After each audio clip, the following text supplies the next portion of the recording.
السلام عليكم ورحمة الله وبركاته. الحمد لله وبه نستعين. أشهد أن لا إله إلا الله وحده لا شريك له، وأشهد أن سيدنا محمدا عبده ورسوله، ونصلي ونسلم على هذا النبي الكريم سيد المرسلين وعلى آله وصحبه أجمعين. أما بعد، أيها المؤمنون اتقوا الله، أوصيكم وإياي بتقوى الله، فقد فاز المتقون. Muslimin dan muslimat, mudah-mudahan dirahmati Allah Subhanahu wa taala. Di dalam sebuah hadis an Sahl bin Amr wa qila Sahl bin Rabi' bin Amr al-Ansari al-ma'ruf بابن الحنظلية رضي الله عنه، وهو من أهل بيعة الرضوان رضي الله عنه قال: مر رسول الله صلى الله عليه وسلم ببعير قد لحق ظهره ببطنه، فقال النبي صلى الله عليه وسلم: اتقوا الله في هذه البهائم المعجمة فاركبوها صالحة وكلوها صالحة، أو كما قال. Hadis riwayat Imam Abu Dawud dengan isnad yang sahih daripada Sahal bin Amr, ataupun disebut dia ni Sahal bin Ar-Rabi' bin Amr al-Ansari, dan dia lebih ma'ruf, lebih dikenal dengan nama Ibnul Hanzaliyah radhiyallahu anhu. Dia daripada kalangan orang yang terlibat di dalam Bai'atul Ridwan. Kita ingat balik Bai'atul Ridwan ini berlaku di Hudaybiyah.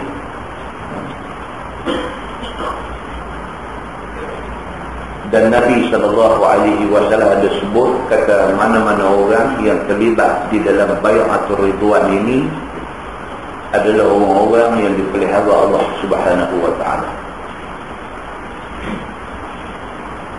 Kata Ibnul Hanzaliyah ni, dia kata Nabi SAW bersabda, Nabi kata, ittaqullaha fi hadhil bahaimil mu'jamah. Nabi kata, hendaklah kamu takut kepada Allah Subhanahu wa taala terhadap binatang-binatang yang bisu. Nabi kata begitu.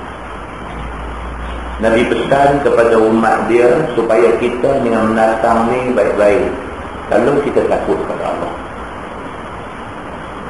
Sebab binatang ni Nabi kata al-bahaim al-mu'jamah, binatang ni dia bisu, dia nak cakap tak boleh, dia sakit dia tak reti apa, dia seronok pun dia tak boleh apa, dia tak puas hati pun dia tak boleh apa. Maka binatang ni Nabi kata al-bahaim al-mu'jamah, binatang-binatang yang bisu, yang tak boleh nak apa-apa kat kita. Maka Nabi SAW pesan, Nabi kata hati-hati dengan binatang yang bisu. Farkabuha salihah. Nabi kata kalau nak naik dia, nak buat dia jadi kenderaan, maka naiklah dia elok-elok. Kuda ke, keldai ke, unta ke, apa ke binatang yang digunakan sebagai kenderaan, kalau sekiranya kita nak guna binatang nak buat kenderaan, Nabi kata farkabuha salihah, tunggangilah dia ataupun naiklah dia elok-elok. Wa kuluha salihah, Nabi kata bagi makan dia elok-elok. Dalam satu hadis lain, hadis sahih riwayat Imam Muslim, pernah diceritakan kepada kita bahawa Nabi SAW Satu hari depan mata Nabi, Nabi tengok ada satu orang, dia naik kenderaan dia naik menatang dia tu pelan, dia meradak, dia turun, dia terajak menatang dia. Lepas tu dia maki lebih kurang dekat menatang dia. Lepas tu dia nak naik balik, Nabi halau dia, Nabi larang dia, Nabi tak bagi dia naik dah menatang tu, dan Nabi suruh lepas, suruh halau menatang tu pergi lagi. Nabi kata menatang yang sudah disumpah seranah, yang sudah dimaki hamun macam tu, tak sesuai lagi untuk ditunggangi.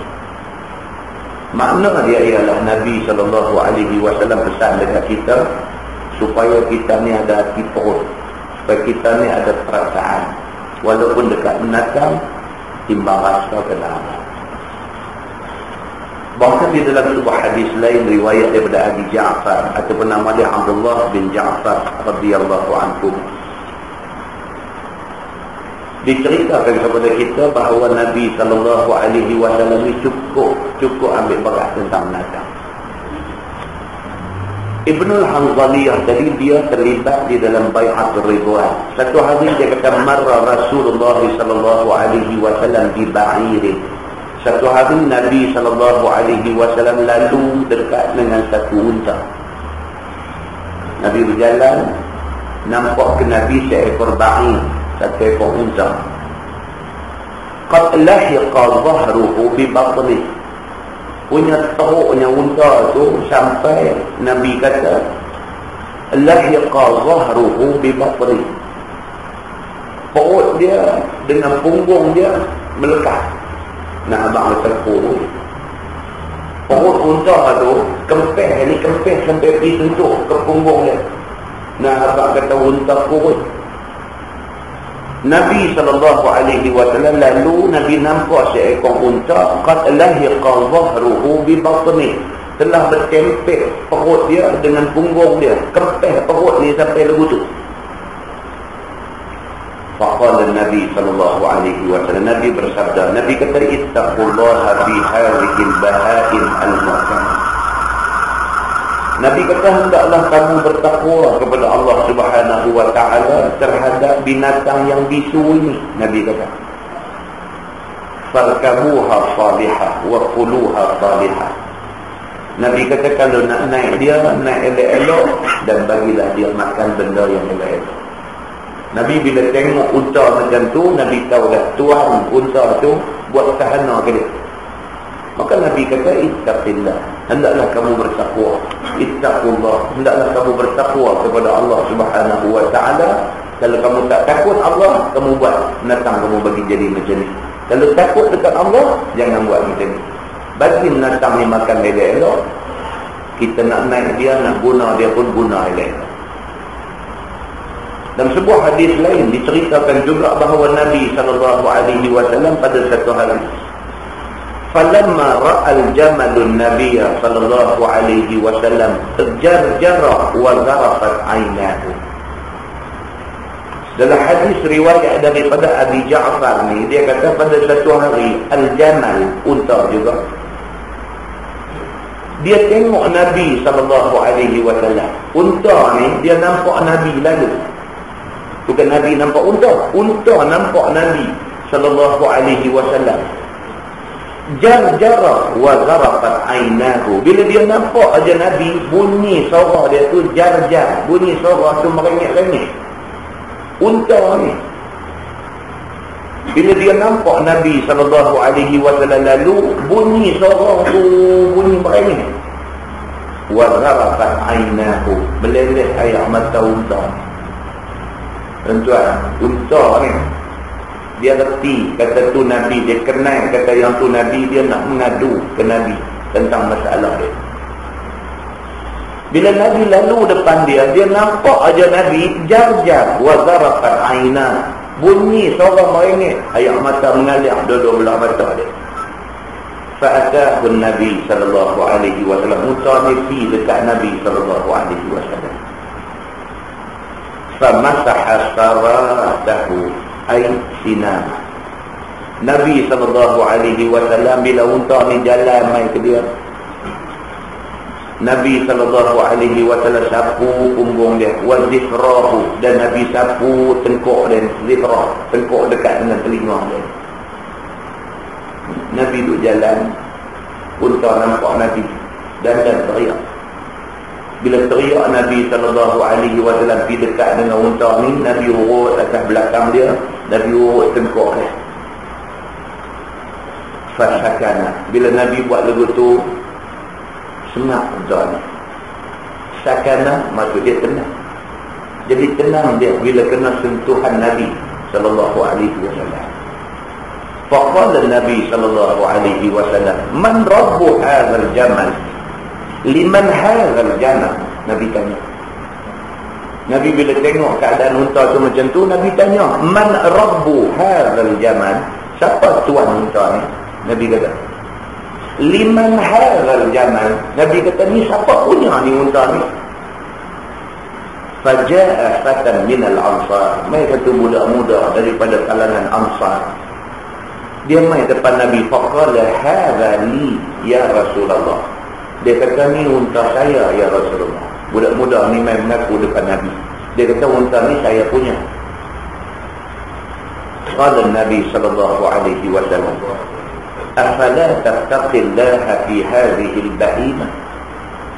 Nabi kata, hang tak takut kepada Allah ada unta macam ni? Keadaan unta tu teruk.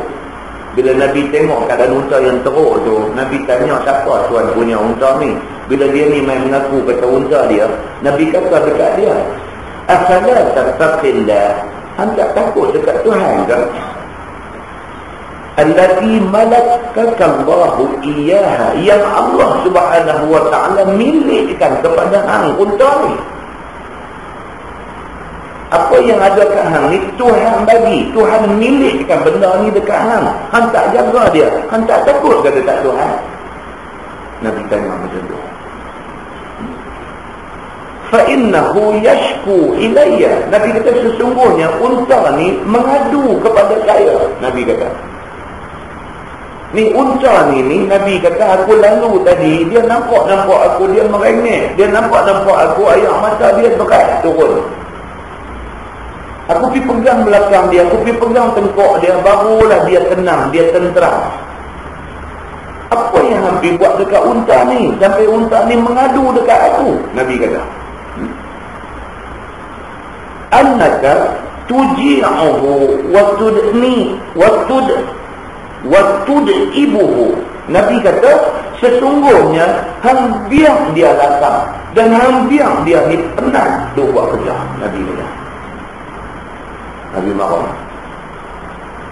Ni tak ada siapa main habaq dekat aku, unta ni sendiri main mengadu dekat aku. Nabi kata, unta ni main habaq dekat aku, kata hang ni tuji'u, hang bagi dia lapar, hang tak bagi makan dekat dia. Wa tud'ibu, dan hang telah bagi unta ni kerja cukup punya teruk, penat unta ni. Nabi SAW marah dekat tuan punya unta ni, satu budak muda daripada golongan Ansar. Hadis itu hadis sahih riwayat Imam Abu Dawud. Muslimin dan muslimat yang dirahmati Allah sekalian, bahkan dalam sebuah hadis riwayat daripada Anas radhiyallahu anhu. Kata dia, kunna idza nazalna manzilan lan nusabbih hatta nahulla ar-rihal. Atau kama qala, hadis riwayat Imam Abu Dawud dengan isnad yang sahih mengikut syarah Imam Muslim. Kata Anas bin Malik radhiyallahu anhu, adalah kami apabila kami berhenti di satu-satu tempat. Orang Arab dulu dia musafir, dia nak pergi mana-mana, dia ada tempat R&R dia lebuh raya kita lah. Dia ada tempat R&R. Dia daripada Madinah nak pergi Mekah, dia akan jumpa beberapa R&R, tempat yang dia akan berhenti untuk berehat. Kalau ada wadi untuk nak minum air bagi kenderaan, unta, kuda, keledai minum air, dan untuk mereka berhenti rehat bermalam dan sebagainya, esok jalan pula. Dalam hadis ini diceritakan bahawa Anas bin Malik dia kata, kunna idza nazalna manzilan, kami apabila kami berhenti di mana-mana tempat berhenti rehat kami, la nusabbih, kami tidak akan sembahyang. La nusabbih itu maksudnya kami tidak akan bertasbih. Dalam huraian hadis dia kata la nusabbih, maksudnya ai la nusalli an-nafilah, kami tidak akan sembahyang sunat maksudnya. Kami bila berhenti di mana-mana tempat dalam perjalanan kami, la nusabbih, ai kami ini la nusalli an-nafilah, kami tidak sembahyang sunat. Hatta nahull ar-rihal, sehinggalah binatang yang duk bawa barang atas belakang ni, kami buat turun dulu barang tu bagi binatang tu rehat, baru kami sembahyang sunat. Itu perintah Nabi SAW, kata Anas bin Malik. Tentang dia tengok Nabi ini orang macam mana. Nabi ini orang macam mana.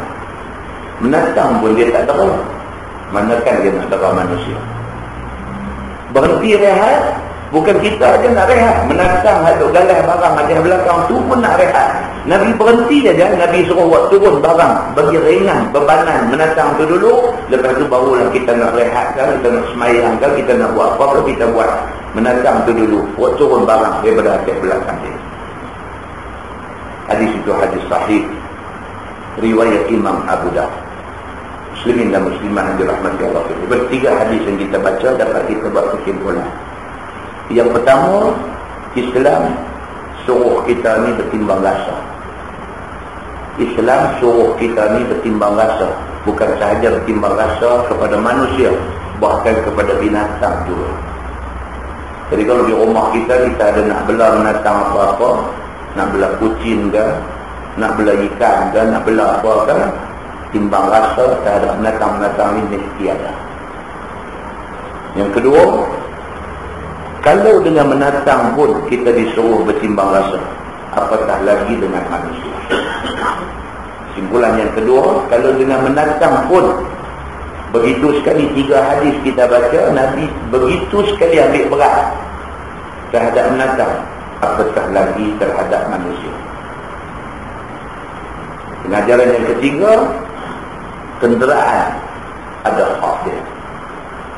Kenderaan, kalau zaman dulu kita kata unta, kuda, keledai, itu kenderaan. Zaman dah ni kereta motor, itu kenderaan, juga ada hak dia. Cukup 5,000, cukup 10,000 tukar menyanjah, itu hak kenderaan. Tentu jangan ingat ni kereta ni dia tak menyawa, kita kata dia bukan macam kuda, dia bukan macam keledai, dia bukan macam unta. Kita tak selalu ambil tahu kat dia, tak apa, jangan diingat macam tu. Dia kenderaan, kenderaan juga ada hak dia. Kenderaan juga ada hak dia. Ada masa nak kena pergi servis, kita kena pergi servis. Kita tak pergi servis dia, kita tak memberi hak dia. Yang keempat, Islam adalah agama yang sangat-sangat mulia dan sangat bertimbang rasa. Ini Islam. Jadi kalau kita kata kita orang Islam, tiba-tiba kita tak ada arti pun, kita tak sesuai untuk nak mendakwa diri kita Islam. Kerana orang Islam mesti ada timbang rasa. Anda pernah dengar hadis sahih riwayat Imam Muslim, satu orang musafir di tengah padang pasir, panas terik, dahaga bukan kepala. Dia tiba jumpa satu kawasan wadi dalam. Dia pun turun ke dalam tu minum air. Hilang dahaga dia merangkak naik ke atas.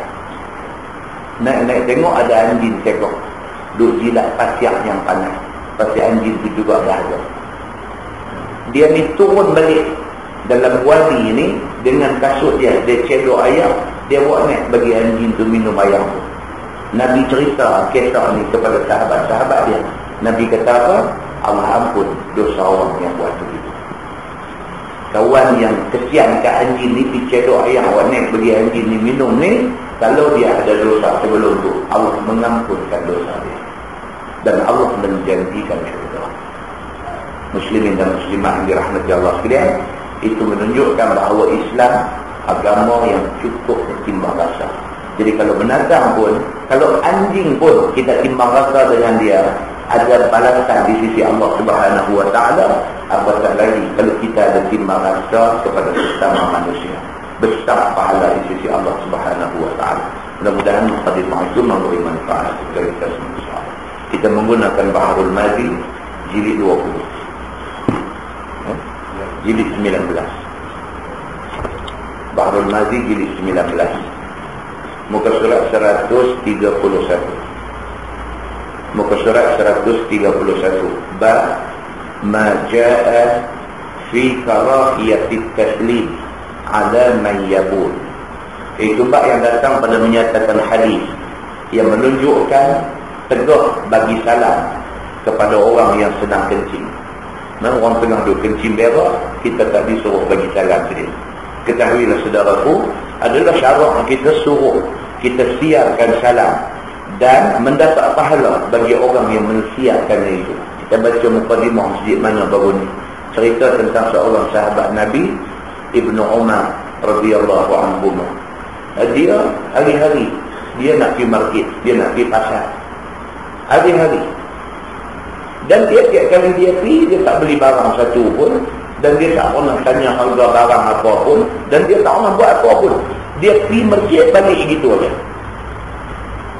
Dan ada satu orang sahabat lain, tiap-tiap kali bila pergi rumah dia, dia ajak kau ni ikut dia pergi market. Tiap-tiap kali kau tu main rumah dia, dia ajak kau ni pergi market. Satu hari kawan ni kata dekat dia kata, aku boleh ikut orang pergi market ni dah banyak kali sangat dah. Banyak kali sangat dah, tapi hang tak beli apa pun. Jangan kata tak beli, jangan kata barang nak beli. Harga barang pun hang tak pernah tanya, dengan apa pun hang tak beli. Tapi nak pergi market, tiap-tiap kali aku main hang ajak aku pergi market. Apa cerita ni? Apa jawab dia? Dia kata aku pergi ni kerana aku nak sebarkan salam. Dia kata kerana itu perintah Nabi sallallahu alaihi wasallam. Yang kata sahabat Nabi ni, dia haluba, dia tamak nak melakukan kebaikan. Satu benda Nabi amarkan, dia kata benda baik, dia buat. Bagi kita benda tu kita nampak kecil, tapi bagi para sahabat yang haluba mencari keredaan Allah, mencari pahala di sisi Allah, dia buat walaupun benda tu kecil. Jadi malam ni kita nak tengok, dia kata cerita kata menyebarkan salam ini, dia kata mendapat pahala bagi orang yang mensiarkannya, sebagaimana disebutkan dahulu yang kita dah baca banyak-banyak sebelum ni. Tetapinya dikuatkan suruh itu pada setengah ahwal. Tapi dia kata kena cerdik. Jangan main borong aja. Dia ada waktu, dia ada masa, dia ada ketikanya disuruh kita sebar salam. Dia ada masa, dia ada waktu tak boleh kita bagi salam. Nak kena faham benda tu. Dan diringankan suruhnya pada setengah hal dan ditegah pada setengah hal. Dia ada masa dia. Ada waktu kita disuruh, ada waktu kita tak berapa sangat disuruh buat, ada waktu haram kita buat. Begitu. Dan ada pun hal yang dikuatkan suruh mensiarkan salam itu, dan hal yang sunatnya, maka tak sekiralah banyaknya. Yang banyak ni kita disunatkan bagi salam di mana-mana. Jumpa kawan di tempat kerja, jiran sebelah rumah, sama-sama adik-beradik, balik daripada masjid tak lagi nak masuk dalam rumah. Itu semua cukup banyaklah kesempatan dan ruang untuk kita bagi salam. Kiranya kerana ialah yang asal, dia kata, maka tidak sayogia kita ambil berat pada mendatangkan satu-satunya. Dan ada pula hal yang ditegah padanya, ataupun diringankan suruh memberi salam itu, ataupun diharuskan mensiarkan salam itu, maka ia itu dikecualikan pada yang demikian itu, maka berhajat kepada menerangkannya. Kita kena reti bila yang kita tak disuruh bagi salam, bila. Maka setengah daripadanya, apabila ada orang yang diberi salam atasnya itu bertimbang dengan kencing ataupun berak ataupun jima. Orang tu tengah duk kencing berak, tengah duk, kita tak disuruh bagi salam ke orang macam ni. Tak disuruh. Maka ditegah akan sebagai tegah makruh memberi salam di atasnya. Maka jika diberi jua salam itu, nescaya tidak mustahak jawab. Kalau bagi juga, tak wajib jawab, kawan. Baik. Bermula dalil yang menunjukkan atas yang demikian adalah hadis yang dikeluarkan oleh Imam At-Tirmizi. Kata dia, an Ibn Umar anna rajulan sallama ala Nabi sallallahu alaihi wasallam wa huwa yabul falam yarudda alaihi ya'ni salam. Diriwayat kepada seorang sahabat Nabi sallallahu alaihi wasallam, nama dia Abdullah bin Umar radhiyallahu anhu, anak Sayyidina Umar Al-Khattab, meriwayatkan hadis ini, bahawasanya satu laki-laki bagi salam kepada Nabi SAW, padahal Nabi sedang kencing. Dia pergi bagi salam, Nabi tengah duk buang air masa tu. Maka tidak dijawab oleh Nabi SAW akhirnya. Nabi tak jawab. Ini menjadi dalil. Kata tak payah jawab kalau salam diberikan kepada orang yang tengah berbuat, tengah duk kencing berak ni. Yang ni tidak dijawabnya salam orang itu. Kata At-Tirmizi, bermula ini bab ada riwayat daripada Al-Qamah bin Al-Farwa dan Jabir dan Al-Barra, dan katanya lagi hadis ini hasan lagi sahih. Begitu. Baik, tajuk baru dia kata bab ma jaa fi karahiyati an yaqula alayka salam mubtadi'an. Itu bab yang datang pada menunjukkan hadis tegah berkata orang yang bagi salam itu alaika salam dengan memulakannya. Kita jumpa orang, kita mula bagi salam dengan kata alaika salam. Kita tak kata assalamualaikum, kita kata alaika salam. Dia kata ditegak kita bagi salam macam tu. Ketahuilah saudaraku, ini satu perkara yang ada khilaf ulama padanya, iaitu apabila satu orang bagi salam dengan katanya wa alaika salam, maka tidak dinamakan itu memberi salam. Dia kata, maka tidak mustahak dijawab akan dia. Kalau orang main kat kita, dia bagi salam kat kita, alaika salam ya ustaz, tak boleh jawab. Tak boleh jawab, dia kata. Dan kata setengah ulama, ia salam yang mesti dijawab akan dia. Ini keterfilan. Sebahagian ulama lagi kata, walaupun dia main kat kita, dia kata alaika salam, kita kena jawab juga. Itu pendapat setengah ulama yang lain. Bermula dalil orang yang mengatakan bukannya ia salam ialah hadis yang dikeluarkan oleh At-Tirmizi. Bagi orang yang kata bila jumpa orang dia kata alaika salam, kita tak payah jawab. Bagi golongan yang kata tak payah jawab kepada orang yang kata alaika salam ini, mereka bersandarkan kepada hadis ni. Kata dia an Jabir bin Sulaim an Jabir bin Sulaim Al-Hujaini radhiyallahu anhu qala talabtu an-nabi sallallahu alaihi wasallam falam aqdir alayhi fajalastu fa idza nafarun huwa fihim wa la a'rifuhu wa huwa yuslihu bainahum. Diriwayat kepada seorang sahabat Nabi sallallahu alaihi wasallam, nama dia Jabir bin Sulaim. Katanya telah aku cari akan Nabi SAW supaya aku dapat berjabat salam dengan dia. Satu orang sahabat, nama dia Jabir bin Sulaim, duk cari Nabi kerana nak bagi salam dan nak berjabat salam dengan Nabi. Maka tiada upaya aku mengenalnya akhirnya. Masalah Jabir bin Sulaim ni dia tak kenal Nabi. Dia tak kenal Nabi. Dia baru sampai di Madinah, dengar orang duk cerita, kata Nabi nama dia Muhammad bin Abdullah, Nabi Muhammad ni macam ni duk dengar cerita macam-macam dah, tapi Nabi ni dia tak kenal. Maka satu hari dia turun pergi ke masjid, dia nak cari hak mana satu yang kata Nabi Muhammad ni, hak mana satu. Kalau dia jumpa Nabi, yang pertama dia nak bagi salam ke Nabi, yang kedua dia nak berjabat tangan, nak bersalam dengan Nabi. Maka duduklah aku, tak kenal yang mana, duduk tengok dulu agak-agak mana satu Nabi Muhammad ni. Sebab Nabi SAW dia kalau dia mengajar di masjid pun dia tak lagu ni, dia tak duduk atas bangku meja macam ni. Nabi dia duduk atas lantai sama aras dengan orang lain semua. Kecuali kalau Nabi nak berkhutbah, Nabi naik atas minbar. Kalau Nabi duduk cakap biasa-biasa dengan sahabat ni, Nabi duduk sama aras dengan sahabat. So kalau tak kenal, tengok daripada jauh tak tahu yang mana satu Nabi Muhammad ni. Begitu. Maka tiba-tiba beberapa orang yang ia ada di dalam mereka itu dan tiada aku kenal akan dia, dan ia mendamaikan antara mereka itu. Dalam pada dia duduk tengok tu, ada sekumpulan orang pergi jumpa satu laki-laki kerana mereka ni ada bergaduh, dan laki-laki ini mendamaikan perbalahan antara mereka. Jabir bin Sulaim nampak dalam dia duduk di masjid tu, nampak ada satu kumpulan orang pakai pi dekat satu laki-laki kerana kumpulan ni ada bergaduh, dan laki-laki ni nak tolong selesaikan pergaduhan mereka. Dia tengok benda tu. Falamma faragha qama ma'ahu ba'dhum faqalu ya Rasulullah. Falamma ra'aitu dhalika qultu 'alaika assalam ya Rasulullah, 'alaika assalam ya Rasulullah, 'alaika assalam ya Rasulullah. Maka tak kala selesai ia daripada memperdamaikan di antara mereka itu, maka bangun ia dan bangun stok sertanya setengah daripada mereka itu, dan berkata mereka itu, ya Rasulullah. Maka tak kala aku lihat orang-orang kata yang demikian itu, maka tahulah aku dan kenailah aku akan dia itu Rasulullah. Itu dia tahu kenal. Dia itu dia tak kenal Nabi Muhammad ni hak mana satu, tak kenal. Duduk tengok dulu nak kenal Nabi ini yang mana satu.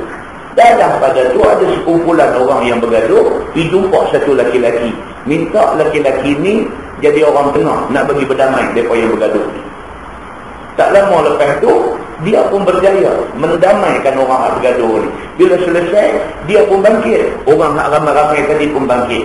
Bila bangkit hak ramai ni panggil dekat lelaki seorang ni, dia kata ya Rasulullah. Bila sebut ya Rasulullah, Jabir bin Sulaim tangkap terus, ni yang kata Nabi Muhammad.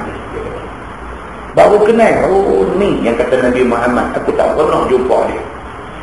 Lalu berkatalah aku kepada dia pun pergi dekat dengan Nabi ni. Dia kata, alaikassalam ya Rasulullah, alaikassalam ya Rasulullah, alaikassalam ya Rasulullah, 3 kali. Kerana nak menegurnya dengan salam itu, excited. Orang putih kata over excited. Dia duk teringin nak jumpa Nabi Muhammad ni berapa punya lama dah. Hari ni jumpa, bila jumpa over excited. Bagi salam sampai 3 kali. Tapi bagi salam pula silap. Dia bagi alaikassalam ya Rasulullah. Nabi buat dono, Nabi buat tak tahu. Dia kata lagi alaikassalam ya Rasulullah. Nabi buat tak tahu juga. Alaikassalam ya Rasulullah 3 kali Nabi buat tak tahu. Jadi macam tu. Qala inna alaikassalam tahiyatul mayyit, inna alaikassalam tahiyatul mayyit, inna alaikassalam tahiyatul mayyit. Nabi jawab pun 3 kali.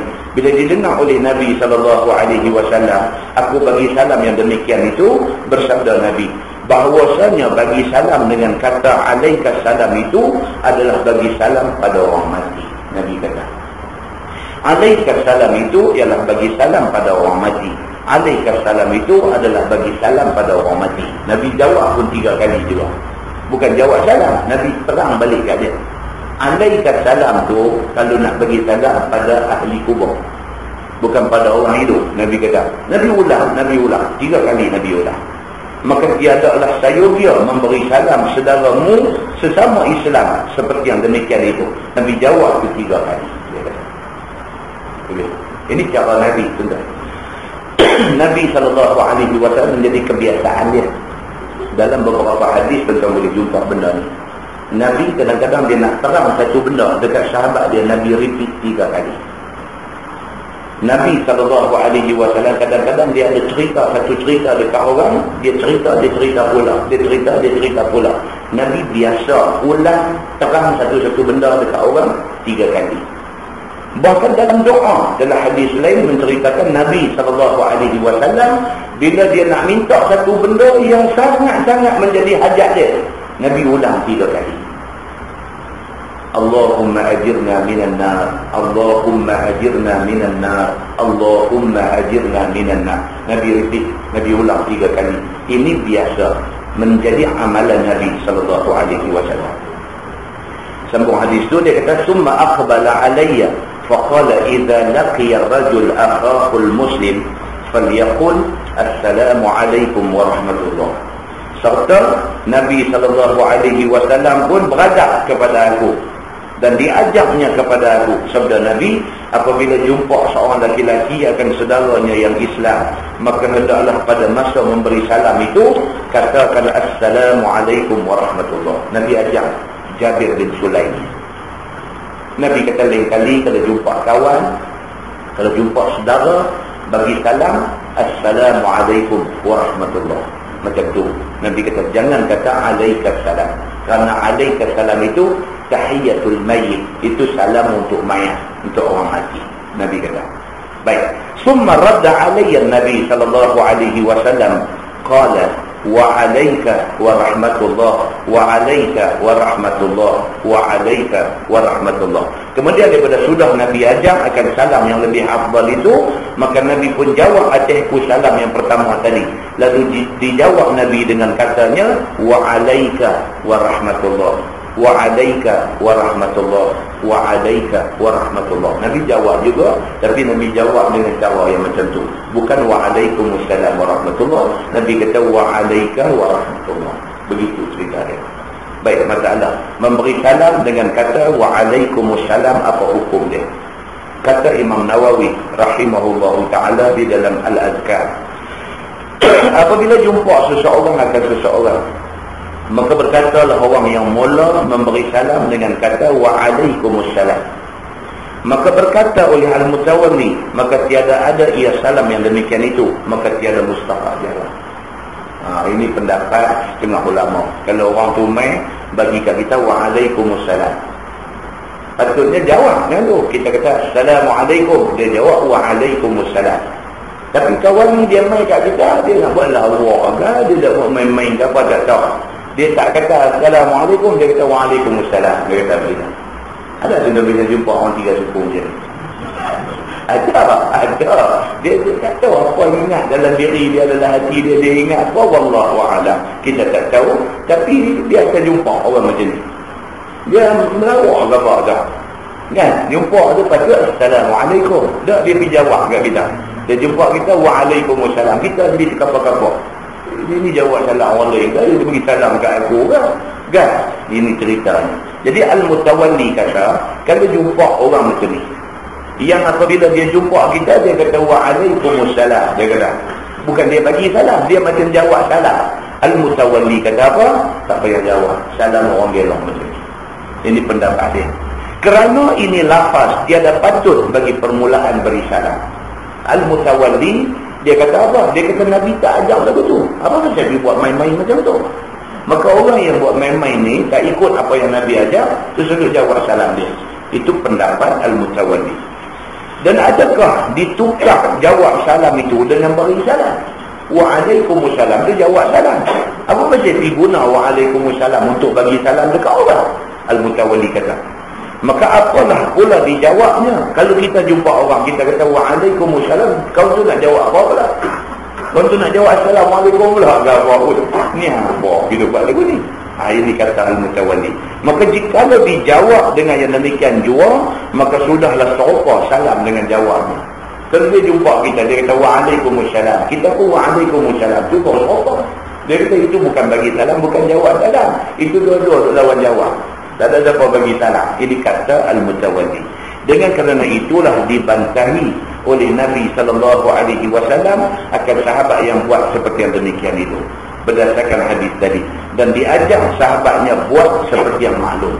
Bila kawan tadi mai jumpa Nabi, dia kata alaikassalam, Nabi ajak dia. Dan kali sebut assalamualaikum warahmatullah. Maknanya tadi tak betul. Nabi suruh sebut macam yang betul. Setelah Nabi diajak macam tu, kita pergi nak buat patah balik bosan lagi, jumpa orang duk bagi waalaikumsalam, tak boleh. Al-mutawalli kata itu kurang adab dengan Nabi SAW. Baik. Kemudian bawah tu dia sembang benda yang sama juga. Tuan-tuan tengok muka surat sebelah. Masalah dia kata memberi salam 3 kali. Ini macam tadi ni, Nabi repeat 3 kali tu, cerita dia macam mana. Sahabat tu bagi 3 kali dan Nabi pun kemudiannya terang 3 kali, jawab 3 kali. Itu kira macam mana. Sesungguhnya telah beberapa kali dikhabarkan bahawasanya memberi salam itu disuruh syarak kita mensiarkannya. Dia ulang itu, kita disuruh supaya memberi salam. Jadi kita cakap telefon kan, orang telefon main kat kita, kita angkat-angkat, kita terus kata assalamualaikum, dia pun jawab waalaikumsalam. Lepas tu saya makin apa, habis nak letak lagi assalamualaikum lagi sekali. Boleh tak boleh? Tadi nak mula jawab bagi salam, nak letak telefon pun bagi salam. Boleh tak boleh? Ataupun kita pergi rumah orang, kita sampai rumah orang assalamualaikum, kemudian masuk, nak masing-masing nak balik lagi assalamualaikum. Adakah disuruh oleh agama macam tu? Sekali pergi rumah dia 2 kali bagi salam, sekali pergi rumah dia 3 kali bagi salam. Kita sampai assalamualaikum, Dia pun waalaikumsalam, main masuk duduk sembang. Bini dia keluar main. Kita bagi salam kat bini dia pula. Assalamualaikum kak. Tak lagi duduk anak dia balik pada mana kau pula masuk dalam rumah. Assalamualaikum pula kita bagi. Boleh tak boleh? Kita bagi salam banyak kali begitu. Tapi pada orang yang berbeza-beza. Kita tengok dia akan terang di sini. Dia kata memberi salam 3 kali. Sesungguhnya telah beberapa kali dikhabarkan bahawasanya memberi salam itu disuruh oleh syarak kita mensiarkannya. Maka apabila kamu jumpa kawan-kawan kamu ataupun lainnya daripada orang yang kamu kenal ataupun yang kamu tak kenal, bagilah salam kepada dia.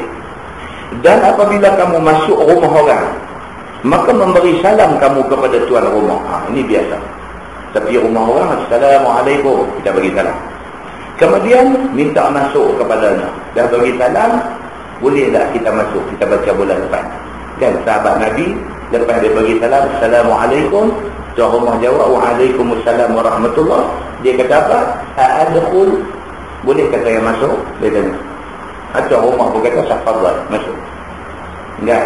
Jadi dia kata yang pertama sekali bagi salam, lepas itu minta izin masuk ke rumahnya. Maka ini terbilang salam yang pertama. Kemudian apabila diizinkan kamu masuk ke rumah, maka masuklah kamu ke dalam rumahnya, maka beri salam pula sekali lagi. Agama kata begitu. Tadi di pintu pagar, Assalamualaikum.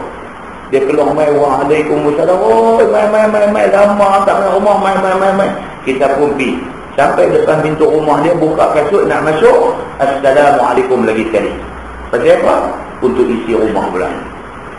Untuk isi rumah pula. Dalam rumah ni siapa ke, bini dia, anak dia, apa ke, mak dia ke, dia ada dalam rumah tu, satu salam lagi, Assalamualaikum lagi sekali. Masa nak masuk rumah dia kata.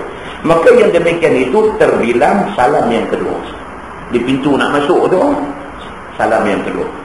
Dan ialah perbuatan yang utama. Dia kata, itu baiknya begitu. Dia kata. Kemudian apabila kamu mau pulang dan bangkit daripadanya dan mau bercerai daripadanya, maka kalaulah kamu beri salam lagi, maka ia itu terbilang dia salam yang ketiga. Dah habis sembang, kena teh dia, biskut dia, kita berjam cukup semua, kita nak bangkit balik ke dia, Assalamualaikum lagi sekali. 3 kali bagi salam di rumah dia. Boleh tak boleh? Jawab dia, bukan cakap boleh. Maka itulah yang utama. Itu yang paling bagus. Pasal apa? Salam ni kita ucap selamat. Ucap selamat 10 kali pun tak apa. Kita ucap, kita doa dia selamat. Maka benda ni dibanyak kalikan pun tak apa. Tak boleh lah sampai selang seminit doa Assalamualaikum yang tu kata. Gambar apa tu gambar? Gambar piramidi apa tu yang berhenti pendek. Baru nak cakap Allahumma salli ala Muhammad salam. Jadi baru nak cakap Allahumma salli ala Muhammad. Oh kacau betul kacau. Tak disuruh lah sampai lagu tu, bukan? Yang tu kata. Baik. Apabila seseorang daripada kamu memperbuat yang demikian itu, maksudnya bagi salam 3 kali. Di pintu pagar sekali, lepas itu dia panggil masuk, nak masuklah rumah sekali, lepas sembang nak balik lagi sekali. Kita bagi salam 3 kali macam tu. Apabila seseorang daripada kamu memperbuat yang demikian itu, maka sesungguhnya telah berbuat ia seperti perbuatan Nabi sallallahu alaihi wasallam. Rupanya Nabi buat macam tu. Rupanya Nabi buat macam tu. Nabi bila pergi rumah orang, di luar bagi salam sekali. Tuan rumah panggil masuk, nak masuk dalam rumah, salam lagi sekali. Nabi nak balik sekali lagi, salam lagi sekali. Rupanya itu perbuatan Nabi sallallahu alaihi wasallam. Sebagaimana tersebut dalam hadis yang dikeluarkan oleh Imam At-Tirmizi.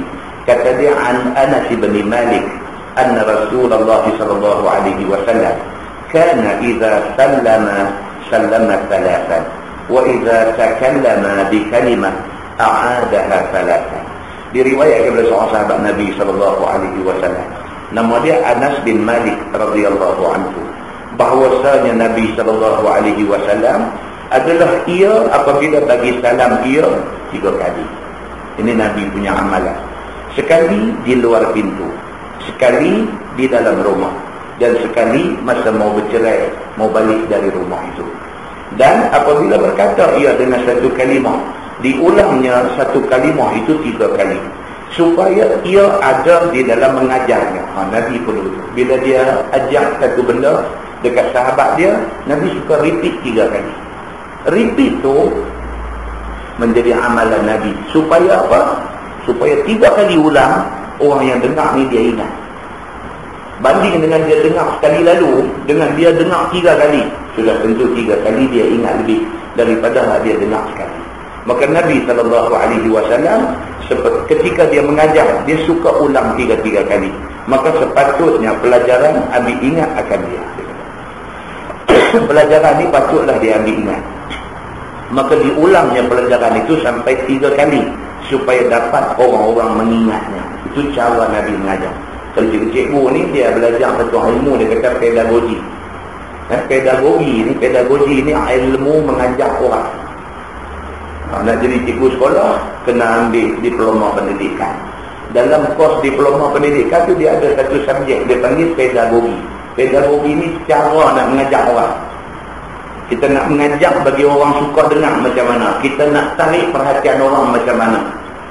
Kalau kita masuk mengajar, terus lukis peta, terus apa, tulis apa, tak tarik perhatian.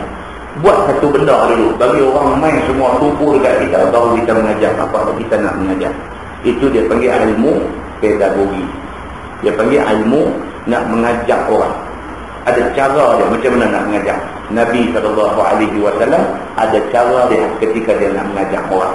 Maka tak heran ajaran Nabi ini melekat kepada para sahabat.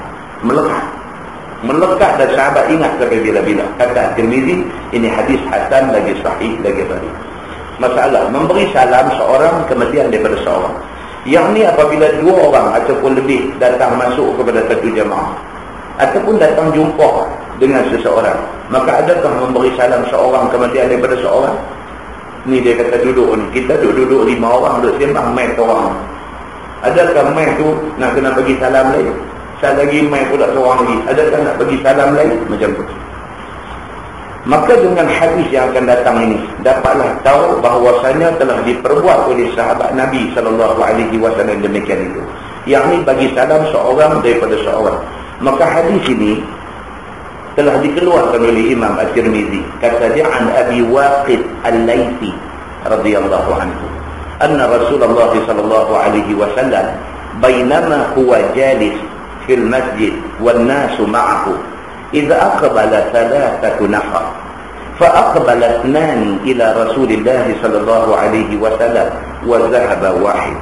Diriwayat daripada seorang sahabat Nabi sallallahu alaihi wasallam, nama dia Abi Waqid Al-Laythi radhiyallahu anhu, bahwasanya Nabi sallallahu alaihi wasallam di dalam antara ia duduk dalam masjid dan orang-orang yakni sahabat-sahabat ada sertanya. Tiba-tiba mai 3 orang hala kepada Nabi sallallahu alaihi wasallam.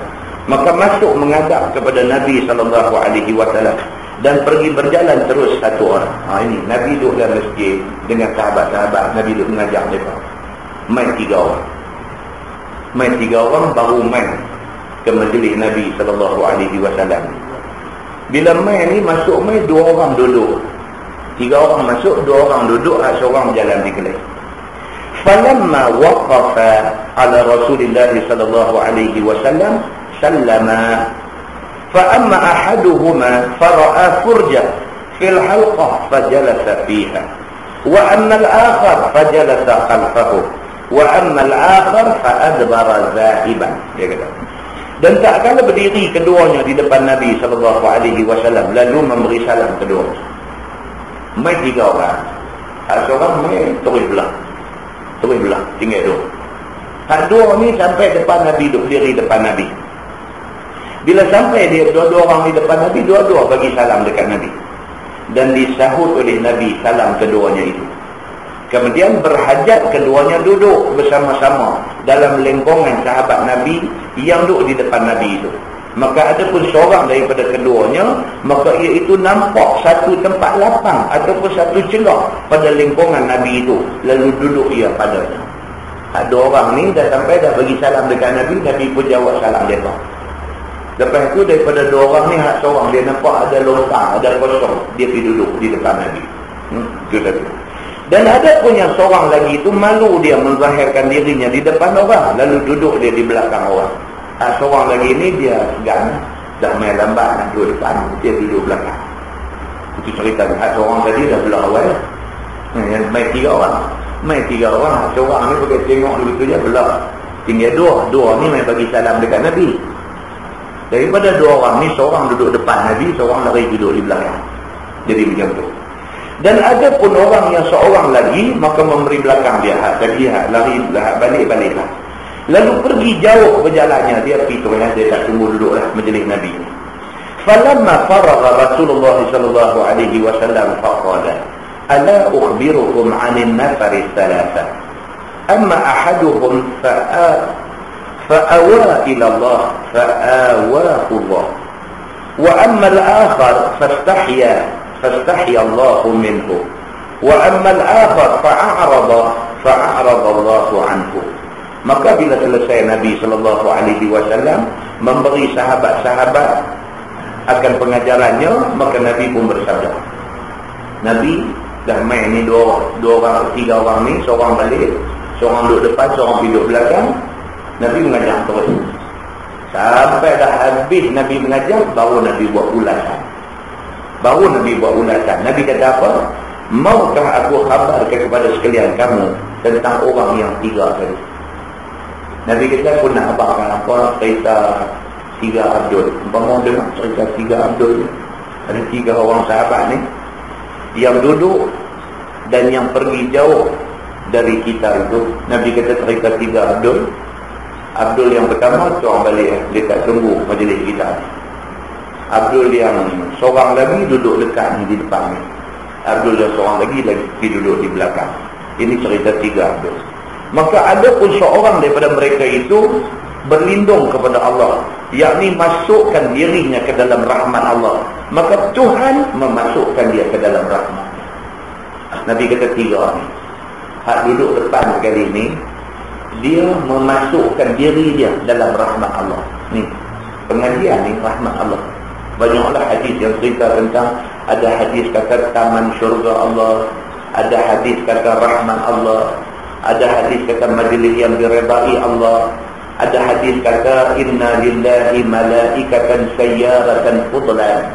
Nabi kata Allah mempunyai malaikat-malaikat yang sayyarah, yang bersifat mobile, yang bergerak. Dia ada satu tim, satu grup malaikat yang mereka ni sayyaratan fudlan, yang sentiasa duk fly, duk terbang sana sini. Ini satu tim malaikat. Kalau polis trafik ni kita kata peronda lebuh raya. Depan ni duk round ni. Ini satu kumpulan malaikat. Kerja mereka apa dia?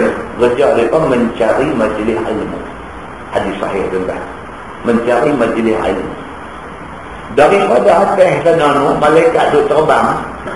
Tang mana tempat yang ada majlis ilmu, Allah akan nampakkan cahaya naik ke atas. Malaikat akan turun naik di tempat yang bercahaya.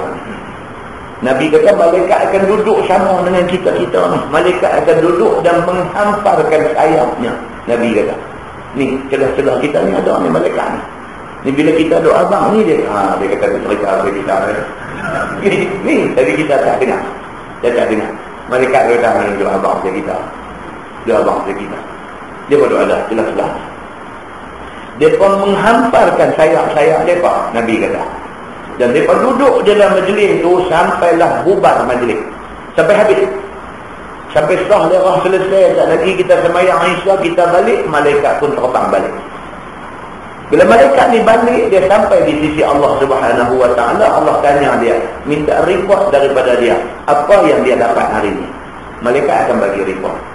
Hari ni dia daripada masjid Padang Temusu Sungai Petani. Kehadiran berapa ramai, apa semua report disampaikan kepada Allah Subhanahu Wa Taala. Dan Allah Subhanahu Wa Taala menjanjikan keredaan dia pada orang yang duduk di dalam rahmat dia. Ini hadis juga, hadis sahih, dia cerita macam tu. Itu sebab juga kita dengar ni, kita percaya tak percaya tu ada kita juga. Tapi dia very soon, benda ni very soon. Lambat laun mati kita tahu. Beruntungnya kita yang duduk dalam majlis ilmu. Kita tahu beruntung. Dan kita akan menyesal depan Tuhan. Menyesal pasal apa? Pasal kita kurang duduk dalam majlis ilmu. Kita duduk, bukan kita tak duduk, tapi kurang duduk. sebulan sekali, sebulan 2 kali, sebulan 4 kali kita duduk dalam majlis ilmu. Akhirat itu apabila Allah bentangkan dekat kita ganjaran atas hadirnya kita dalam majlis ilmu ni, kita tengok tu kita menyesal. Ya Allah, kadang aku tahu macam ni, tiap-tiap malam aku akan pastikan aku hadir dalam majlis ilmu. Pasal apa? Ganjaran yang Tuhan bagi itu betul-betul membawa manfaat kepada kita di akhirat itu. Kita jumlah balik umur kita malam ni tuan-tuan, sajalah kita duduk, kita pegang satu katalisa, kita kira. Jangan kira duit saja, kira kita, amalan kita. Kita kira tengok. Seminggu berapa kali kita duduk dalam majlis ilmu ni. Dalam rahmat Tuhan kita duduk seminggu berapa kali. Sebulan berapa kali. Umur kita dah berapa tahun.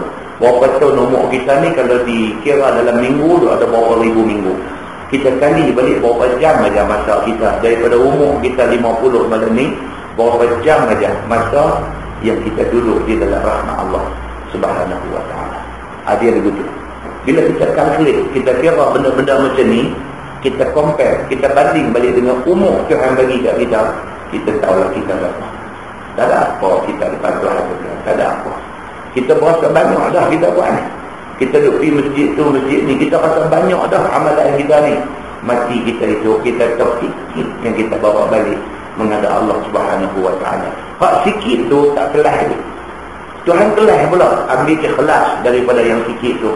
Ambil hak ikhlas pula. Ambil hak ikhlas. Tinggal lagi sikit. Ada di depan Tuhan ni.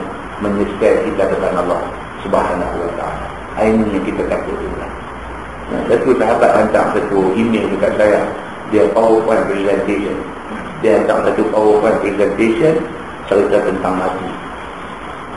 Dia punya cerita PowerPoint dia tu cerita pasal mati. Dia ambil gambar orang baru mati, duduk bungkus dalam kain kafan. Dan dia buat main lagi dalam bahasa Inggeris. Tapi dia buat main kata-kata yang gerun. Dan kita baca tu kita jadi bukan nak abang, dia jadi begitu. Nak abang tak sih. Bila kita tengok dia punya presentation tu, dia tunjuk kematian di negeri Arab lah.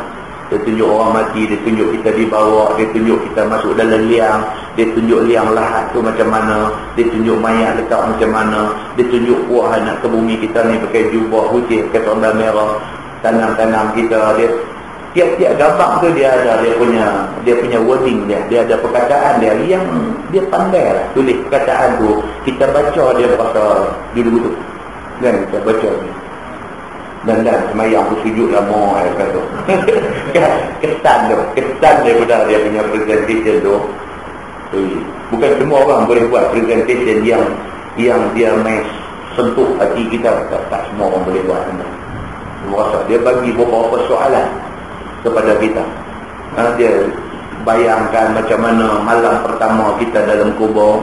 Dia tanya benda-benda macam tu. Bayangkan malam pertama kita dalam kubur macam mana. Kita lebih duduk dalam rumah kita dengan lampu, dengan aircon, dengan kipas angin, dengan makan minum, berasa lapar gila pun boleh makan, tak ada nasi boleh makan biskut, berasa dahaga boleh buka peti air, tak ada air boleh minum air sejuk, air masak. Tiba-tiba sekelip mata kata kita duduk dalam satu rumah baru, rumah gelap, rumah yang tak ada cahaya, rumah yang sempit, rumah yang panas, rumah yang macam tu. Bayangkan dia kata malam pertama kita dalam rumah, dia kata rumah pertama akhirat ni macam mana.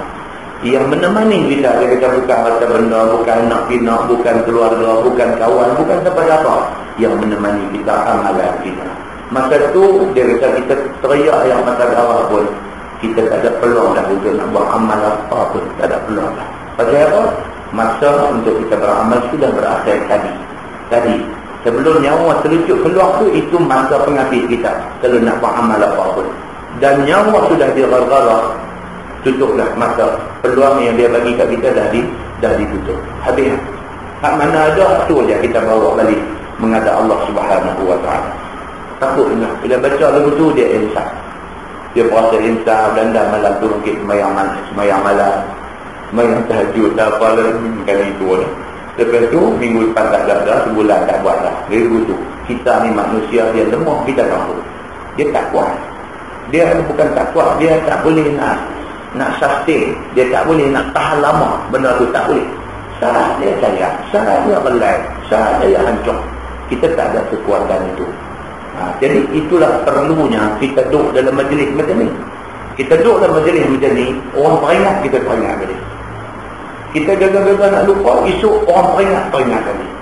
Kita gaya-gaya nak lupa, esok orang peringat balik. Jadi kita sentiasa dalam keadaan beringat, sebab kita sentiasa diperingat oleh orang. Inilah logik dia, inilah rasional dia. Pasal apa? Nabi SAW bagi tahu, kata kita duduk di dalam majlis ilmu ni, kita duduk di dalam rahmat Allah. Rahmat ni maksud dia apa? Maksud dia belas kasihan. Kita duduk dalam majlis ni, kita ni duduk dalam kumpulan yang mendapat belas kasihan Tuhan. Tuhan kasihan kat kita tu sebab Tuhan gerak hati kita untuk dengar nasihat agama. Kalau Tuhan tak kasihan kat kita, dia tak gerak hati kita. Kita pergi duduk hanyut lagu orang lain yang duduk hanyut dalam dunia dia. Ini cerita dia. Baik, maka Tuhan masukkan dia ke dalam rahmatnya.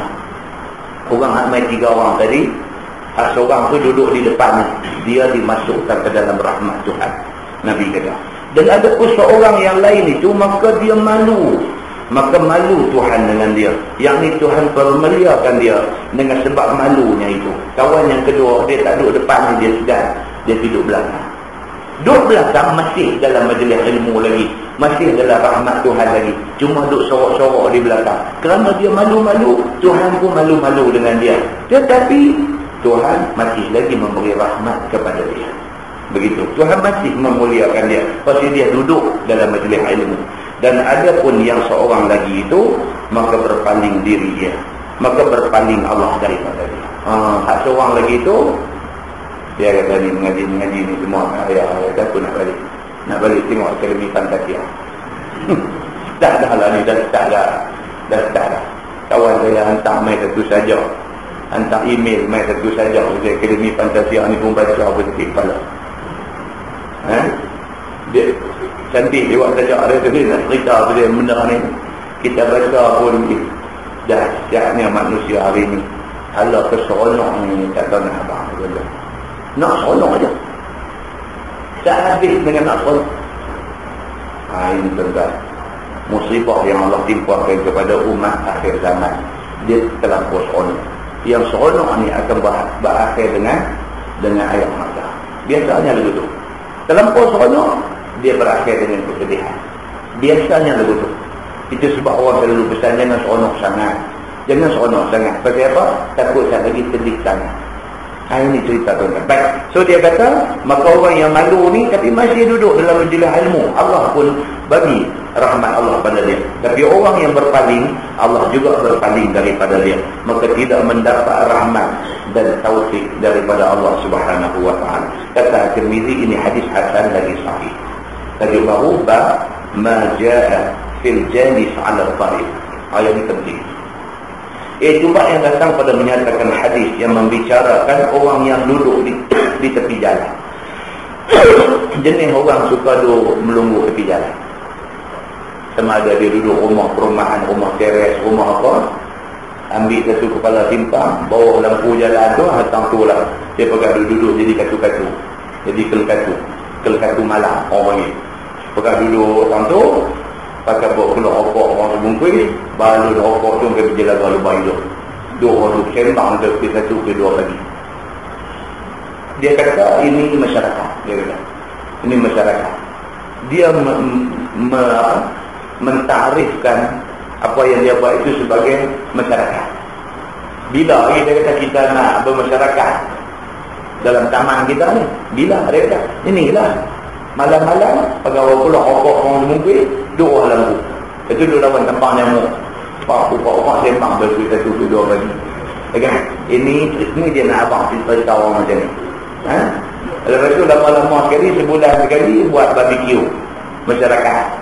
Barbecue, hang buat keluar kena buat ni, hang panggang ayam, aku buat biru goreng, hang buat keluar main garam belacan, jika mempela muda, perempuan satu lumbuk, lelaki-lelaki satu lumbuk. Dia kata ni masyarakat. Dia kata boleh ke buat kerja macam tu?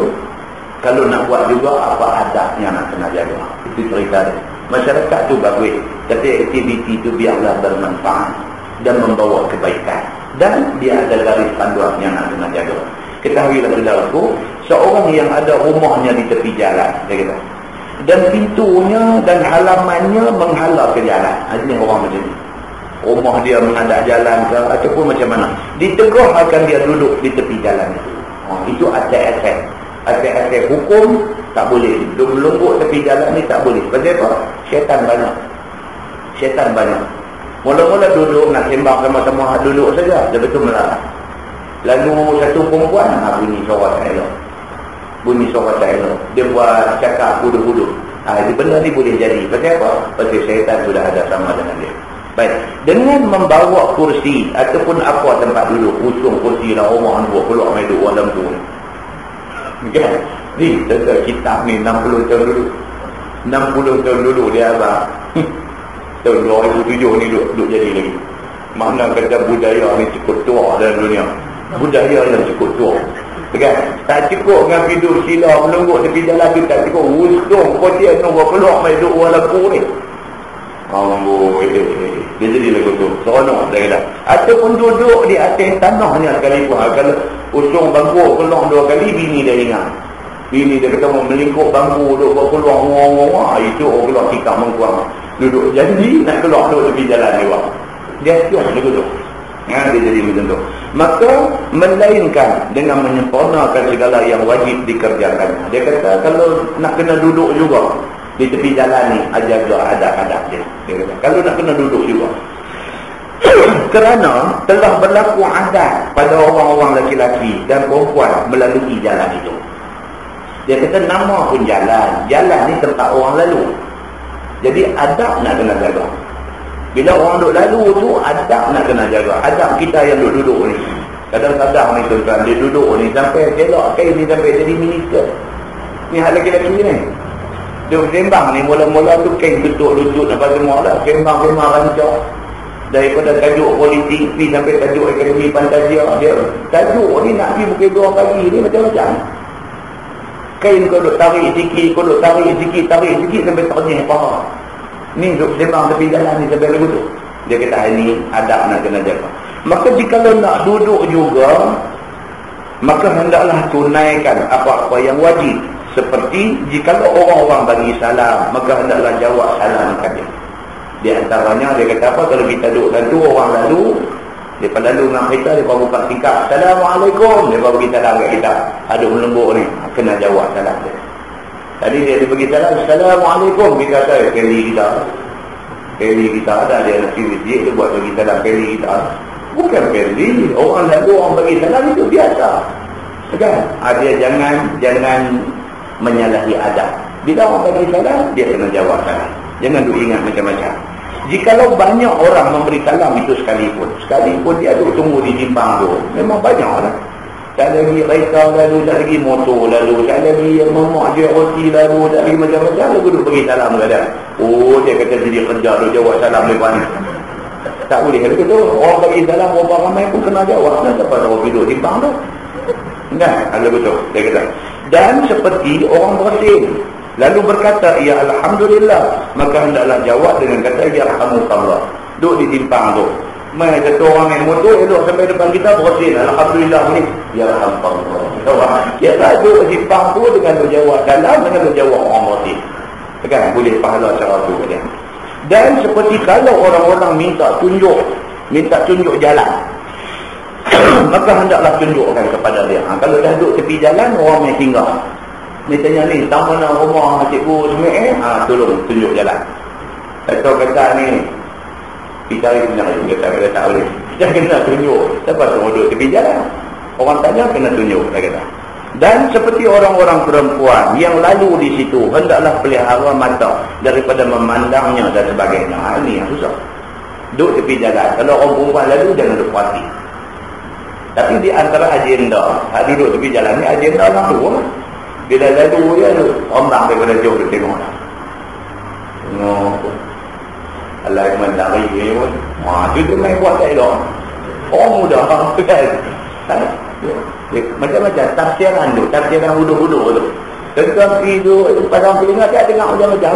Kreatif, buat ni cukup kreatif kan. Tak boleh nampak pula satu orang main gitu. Cetis lari lah dia kata. Cetis lagi teruk lah. Tadi alaiman boleh dibuat di kedai. Cetis lari. Dia kata. Cetis lari. Yang tu duduk tepi jalan tu pun dah tak habis. Dia duduk buat dosa pula. Satu orang lalu, satu dosa kita buat. Satu lalu, satu dosa kita buat. Maka kerana tu dia kata tak ada duduk lagi baru. Maka jikalau cemus. Dia kata itu cemus tu cemus. Lepas tu soal kat cemus ni ya. Dia kata maka jikalau cemus daripada yang demikian itu, kalau cemus maka janganlah duduk di tepi jalan itu. Dia kata kalau dah cemus, lalu main orang bagi jalan tu kena jawab, lalu main orang bersih tu kena jawab, tak lagi main satu kita tanya jalan lah. Oh dia kata leceh macam ni. Kalau dah kata leceh dia kata tak duduk tepi jalan, masuklah rumah. Rumah buat elok-elok dengan pelastar ceiling, dengan macam-macam karpet elok-elok semua pasang, dia duduk atas jalan tak tepi jalan tu. Kan? Jadi dia kata masuk duduk dalam rumah. Bermula dalil yang menunjukkan hati yang teguh itu ialah hadis yang dikeluarkan oleh Imam At-Tirmidzi. Kata dia anil Barra anna Rasulullah sallallahu alaihi wasallam marra binasin minal ansar wa hum julusun fit tariq faqala in kuntum la budda fa'ilin faruddu salam wa a'inul mazlum wahdus sabil. Maksudnya diriwayatkan daripada seorang sahabat Nabi sallallahu alaihi wasallam, nama dia Al-Barra bin Azib radhiyallahu anhu, bahwasanya Nabi sallallahu alaihi wasallam melalui dia dengan beberapa orang daripada orang-orang kaum Ansar, padahal mereka itu duduk di tepi jalan di depan rumahnya. Nabi lalu, Nabi nampak ada sekumpulan sahabat-sahabat Ansar ni duduk depan rumah mereka, tapi rumah mereka tepi jalan. Nabi nampak benda ni. Bila dilihat oleh Nabi SAW akan mereka itu, lalu ditegur Nabi. Nabi tegur mereka. Maka sabda Nabi, jika adalah sekalian kamu jawab salam orang yang memberi salam, dan hendak tolong orang yang kena zalim, dan hendak tunjuk jalan orang yang minta tolong tunjukkan, maka itu tak apa. Itu maksudnya. Nabi kata kalau hampa nak duduk juga tepi jalan ni, Nabi kata hampa kena jaga. Kalau orang bagi salam, hampa kena jawab salam. Kalau orang kena zalim depan mata hampa kena tolong. Duduk tepi jalan, tengok-tengok ada satu orang kena ragut baik kanan. Kita kena ambil. Dia jadi apa? Area metro. Ambat bubak, lompat, ngomong-ngomong, sampai dapat kita tolong orang kena zalim. Tak boleh tengok, tu dia lah, duk kata dah beg tangan dah duduk bawah tak pergi tolong pun, duk kata kot jauh ya. Beg tangan tu pecah sangat, yang tu yang orang pergi rabut, tak tolong pun, tak boleh. Berlaku depan mata kena tolong, Nabi kata tolong orang yang kena zalim, dan tunjukkan jalan orang yang minta tolong tunjuk. Orang main tanya kena tunjuk, kalau tidak Nabi kata duduk dalam rumah, jangan duduk di sini. Lah boleh tak duduk tegur dulu, lah tegur dulu pada demam. Lah ni yang duduk pasal tegur ni budak muda duduk naik motor duduk koyak ni, motor reng pergi balik ni, tentu keluar pergi tegur. Long tegur helmet tu dia main demam untuk kita lagi, dia ganah lalu kau dia tegur kaki keluar, tegur tu dandan dia main satu macam kan. Diipuh dulu yang apa pengusaha kedai minyak apa tu, balik daripada kedai minyak nak balik ke rumah, dia budak dulu motor dulu wah dia pun pergi horn saja, bukan bawa horn saja dia pak ambas dengan motor tu, sambil duk rembang dengan kereta tu, buka helmet rembas windscreen cermin depan sampai kau ni terbabat masuk dalam tarik apakah mati dia Allah. Dia jadi dulu tu, dia jadi budak-budak ni tak tahulah apa nak jadi, apa satu bala Tuhan hantar mai pemuda-pemuda kita pergi jadi rosak hancur sampai macam tu. Wallahu a'lam. Tak tahu nak buat macam mana, tak tahu apa nak jadi ke depan esok ni. Lah pun dah macam tu punya teruk, ke depan ni nak jadi macam mana, wallahu a'lam. Tak tahu. Kata Tirmidzi, dan pada bab ini ada riwayat daripada Abi Hurairah dan daripada Syuraih Al-Khuzai, dan lagi katanya hadis ini hasan lagi gharib. Kemudian betul kita baca bab majaa fil musafahah, iaitu bab yang datang pada menyatakan hadis yang menerangkan kelebihan berjabat tangan. Ketahuilah saudaraku, berjabat tangan dengan orang yang jumpa itu disuruh oleh syarak kita. Shake hand ini disuruh oleh agama. Dan dialah juga nama berjabat salam, kemudian daripada bagi salam. Kita jumpa orang, Assalamualaikum, suat tangan, salam dengan dia. Supaya menjadikan kuat berkasih-kasih, jikalau bukan kerana bersedap-sedap. Kalau tujuan bersedap-sedap, dia kata yang tu dia ada perbahasan dalam agama. Bersedap-sedap ni maksud dia apa? Disalam orang perempuan yang bukan mahram. Itu bukan tujuan syok salam orang perempuan. Bahkan dalam agama dia bahas sampai budak muka comel. Budak tapi muka jenis comel, jenis budak. Orang dah kata cute. Kita pergi salam dengan dia, syok. Agama tak lagi. Dia kata tuan dia dalam agama dia ada kaedah. Dia kata sadduz zara'i'.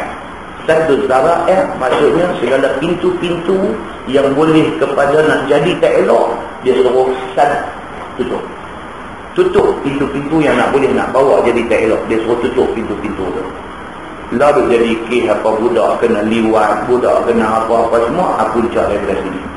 Puncak daripada dia syok tengok muka budak tu, lepas tu dia nak jadi pelik-pelik macam-macam. Islam awal-awal dia sadduz zara'i', dia tutup. Benda yang memungkinkan jadi tak elok tu, dia tutup. Dia salam dengan orang perempuan, dia memungkinkan dia jadi benda tak elok, dosa. Dia macam tu. Baik. So dia beritahu di sini. Dia kata kalau bersalam tu kerana nak menguatkan ukhuwah Islamiah, itu disuruh oleh agama. Dan bukan kerana bersedap-sedap. Adapun jikalau kerana bersedap-sedap, seperti berjabat tangan dengan ada tu. Berjabat tangan dengan budak yang cantik molek, maka iaitu haram. Budak jenis budak. Kita kata budak tak apa jangan.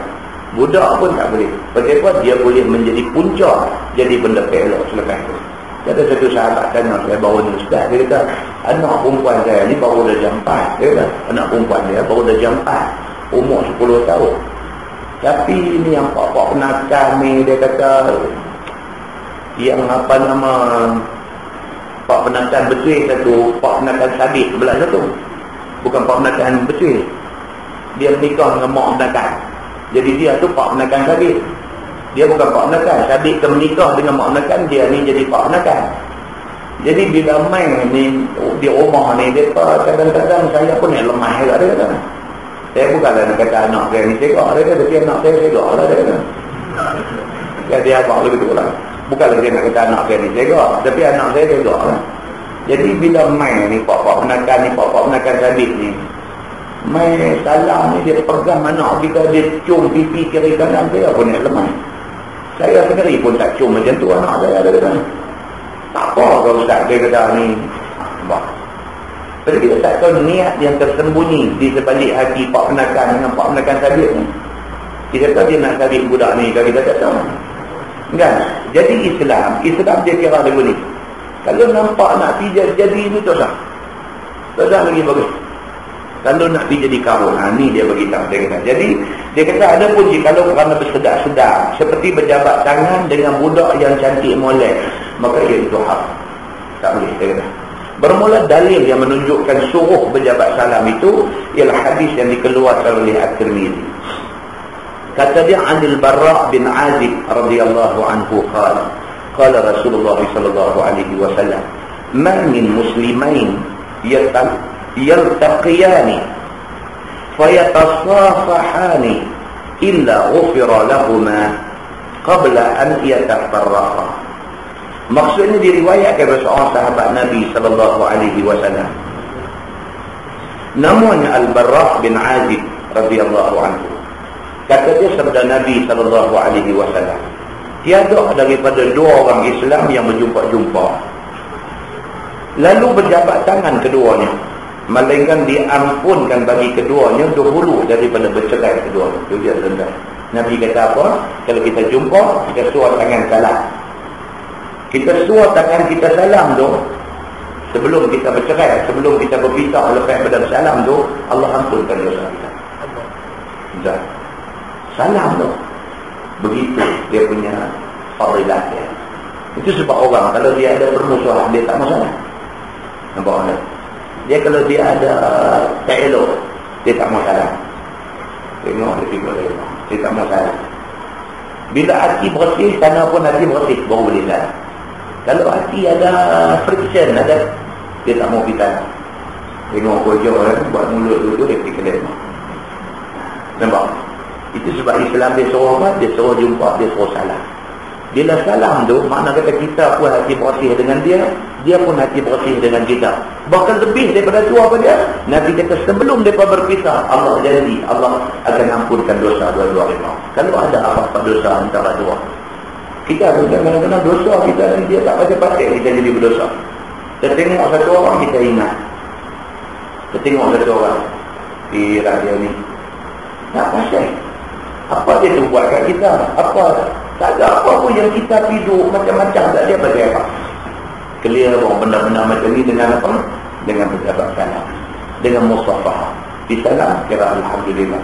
Kita hati bersih itu sebab kita kisahkan dengan dia. Dia pun hati bersih itu sebab dia sambut tangan kita. Maka Allah menjanjikan apa? Allah menjanjikan keampunan dosa.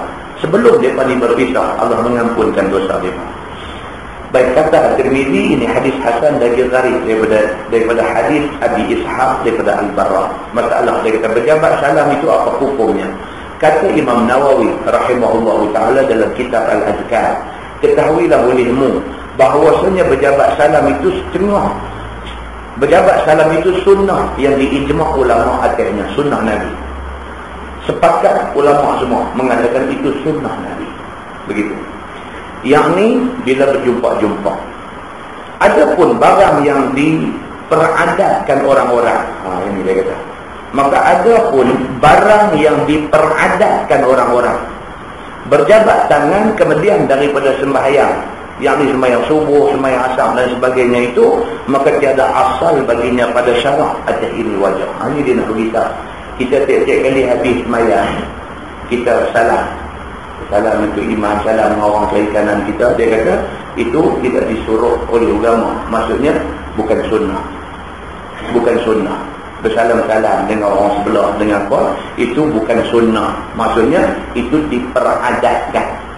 Itu bukan agama suruh. Tiap-tiap kali lepas semayang, mesti salam darah. Ataupun, tiap-tiap kali lepas semayang, kalau bersalam itu sunnah. Tak ada. Nabi tak tunjuk macam tu. Tetapi diperadatkan, dia kata dalam masyarakat. Jadi bila lepas semayang, balik kiri, balik kanan, salam sama-sama kita. Itu adat, dia kata, dan itu bukan sunnah. Tengok, dia nak kata apa. Tetapinya, tiada mengapa memperbuatnya. Tapi tak salah. Benda yang diperadatkan ni, dia ada banyak. Di antaranya macam, apa nama, kita baca doa selepas iqamah. Yang sunnahnya ialah doa selepas azan. Selepas azan, Allahumma rabba hadhihi ad-da'wati at-tammati was-salati al-qa'imah, itu sunnah, ada hadis. Tetapi lepas iqamah, dia tak ada hadis yang mengatakan lepas iqamah itu ada lagi doa Allahumma rabba hadhihi ad-da'wati at-tammah, tak ada. Tak ada hadis yang menceritakan macam tu. Tetapi diperadatkan dalam masyarakat. Masyarakat kita lepas azan pun Allahumma rabba hadhihi ad-da'wati, lepas iqamah pun Allahumma rabba hadhihi. Itu adalah adat dan itu tidak bersabit daripada nas hadis daripada Nabi sallallahu alaihi wasallam. Dia ada banyaklah kalau kita nak contohkan benda-benda yang kita duk buat yang sebahagian daripada kita ingat pun ada suruhan agama tapi sebenarnya adat. Dia ada banyak contoh. Itu dua daripada banyak-banyak contoh dia kata. Dan keadaan mereka itu memelihara atasnya pada setengah ahwal. Berjabat tangan kemudian daripada sembahyang subuh, sembahyang asar itu, maka itu diperadatkan dan tiada asal baginya pada syarak atas ini wajah. Tetapinya tidak mengapa memperbuatnya. Kerana bahawasanya asal berjabat tangan itu sunnah. Salam itu sunnah. Dia kata berjabat tangan, salam itu sunnah. Jadi selepas sembahyang kita pun berjabat tangan. Kerana mengambil yang asalnya berjabat tangan itu sunnah, maka lepas sembahyang kita pun jabat tangan. Kita ambil contoh macam tu aja.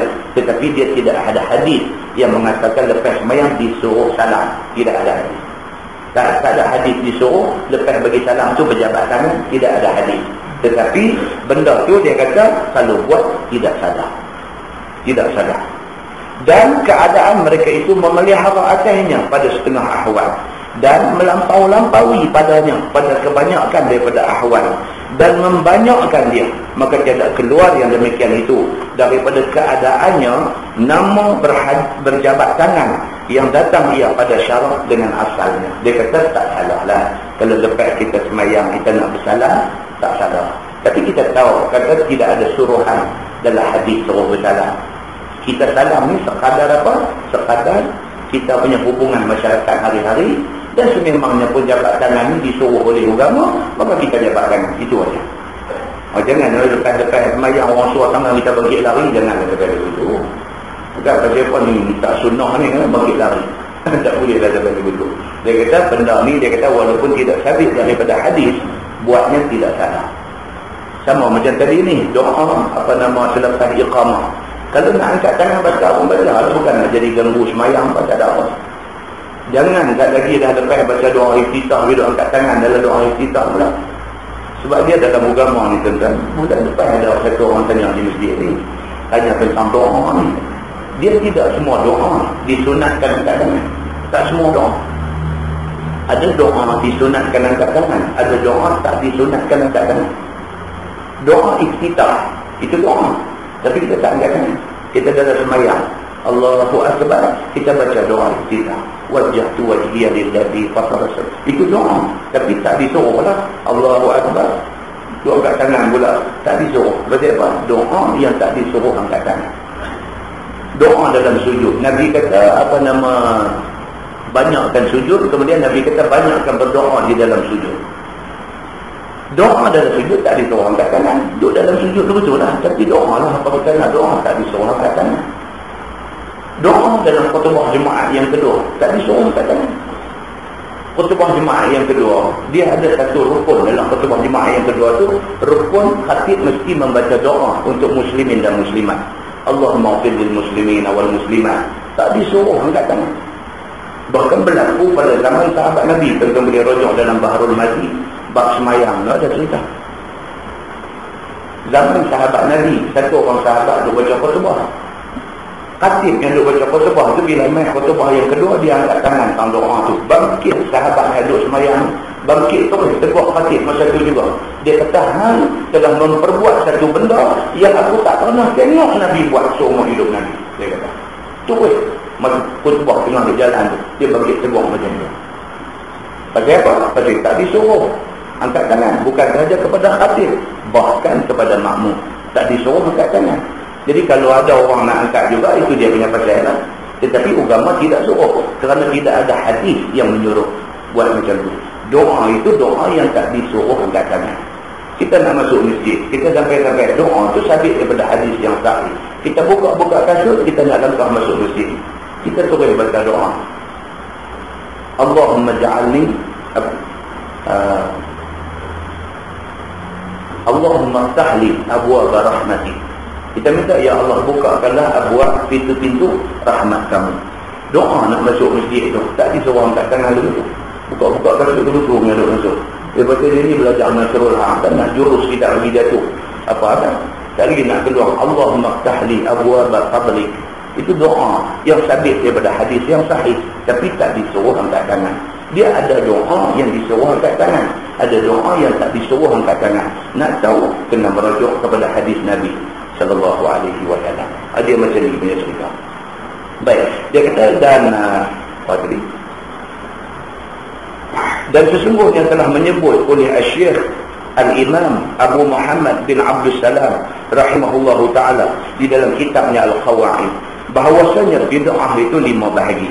Ada wajib, ada haram, ada makruh, ada sunnah dan ada harus. Dan katanya setengah daripada misal-misal bid'ah yang harus itu ialah berjabat tangan mengiringi sembahyang-sembahyang fardu seperti subuh, asar dan sebagainya.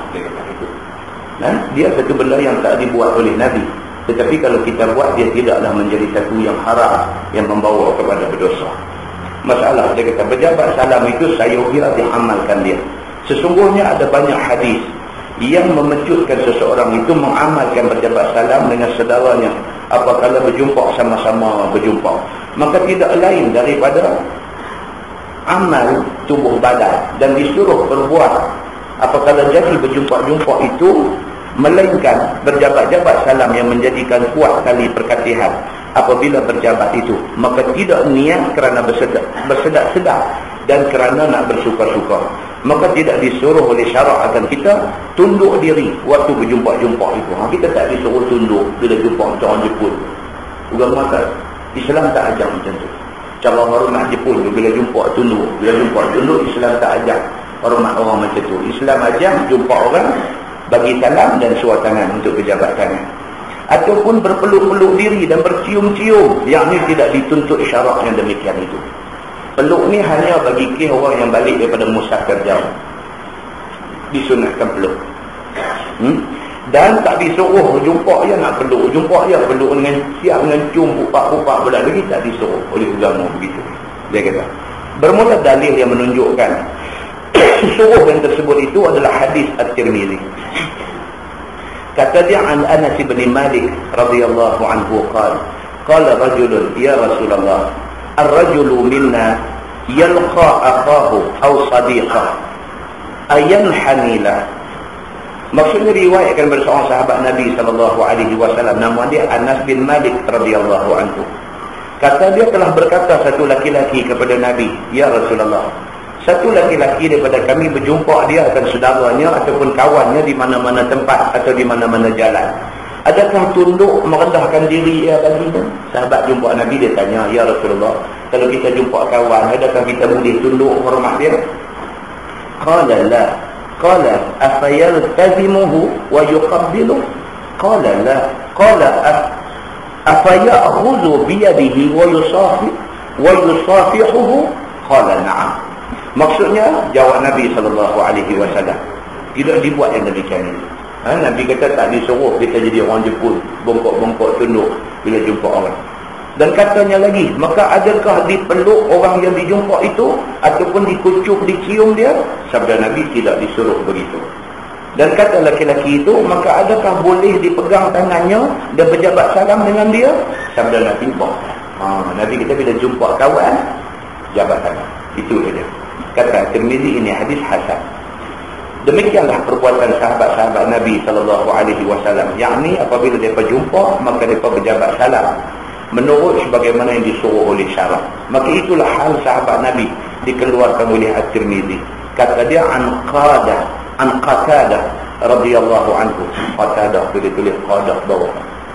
An Qatadah radhiyallahu anhu. Qultu li Anas, hal kanatil musafahatu fi ashabin Nabi sallallahu alaihi wasallam? Qala na'am. Diriwayatkan daripada Qatadah, katanya telah aku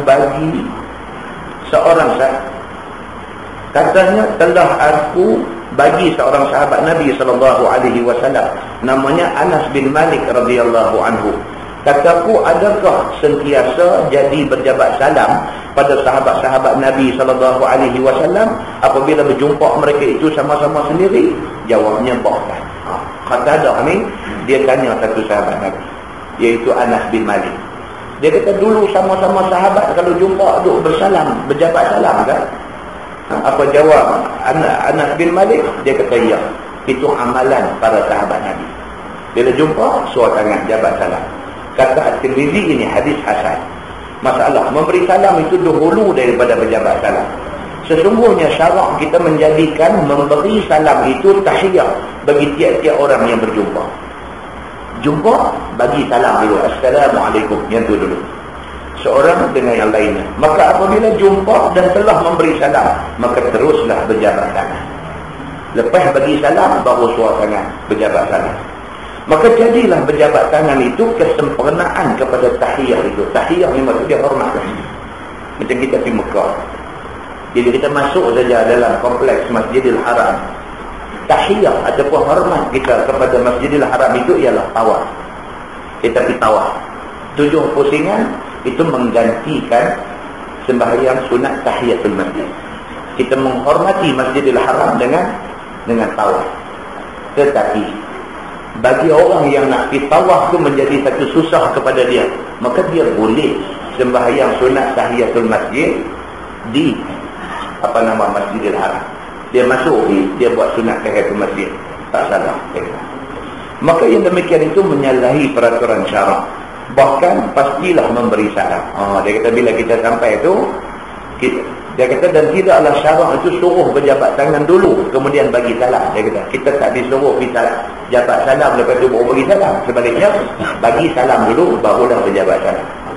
Maka yang demikian itu menyalahi peraturan syarak. Kalau kita pergi salam, jabat salam dulu lepas itu baru bagi salam, itu salah. Dia kata bahkan bagi salam dulu kemudian barulah berjabat salam.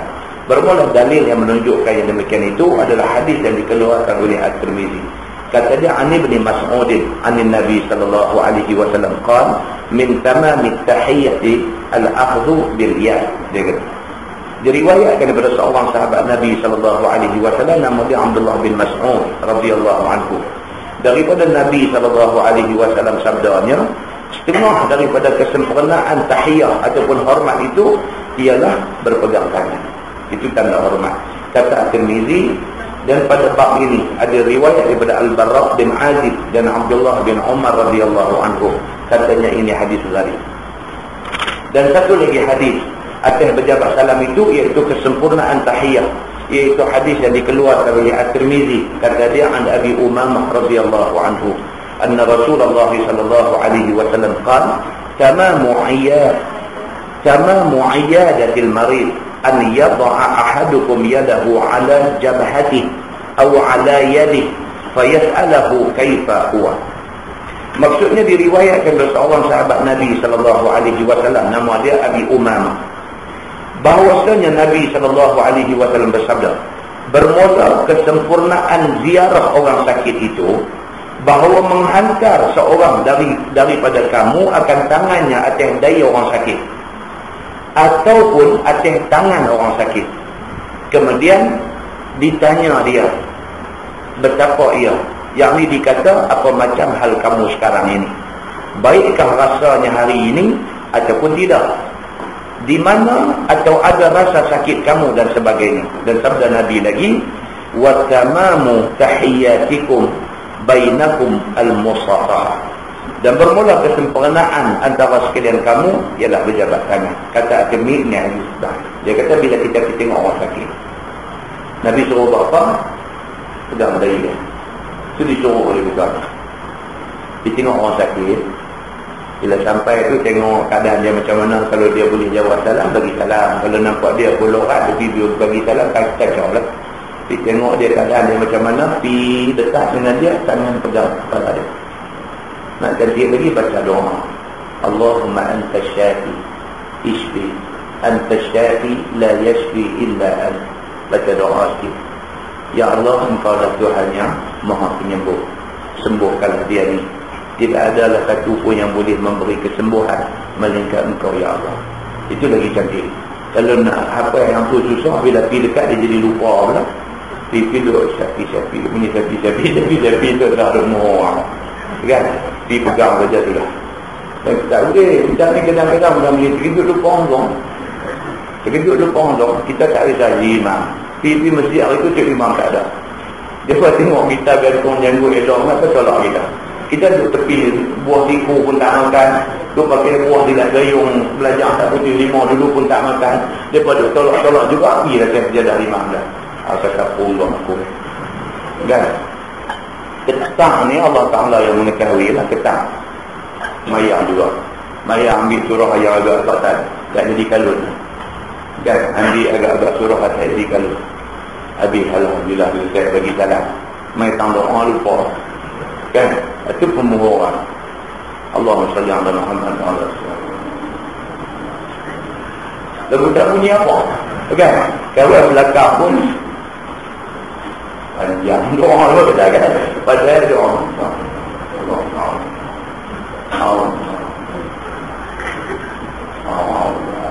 bunyi dulu. Alhamdulillah dia kan. Pemohon rupanya tak salah lagu tu kan. Tak ada lagu tu kan. Tapi lupa dia kan. Habis dia balik dalam orang tengok peluh motif kan. Orang pun dah duduk sakit satu macam lah. Pemohon pun dia kata kan. Tapi tak kata depan dia. Dia pun habis-habis tak sembang dengan siapa, nyong pakai kata kat motor balik. Sampai di rumah, bini kata, perlu abang pergi jalan kaki kan? Kaki pula bapak orang, dia kata. Marah. Tak pasal-pasal. Itu kena marah kan? Dia kata, abang bukan duduk sembahyang dengan saya di rumah, abang boleh baca doa kan?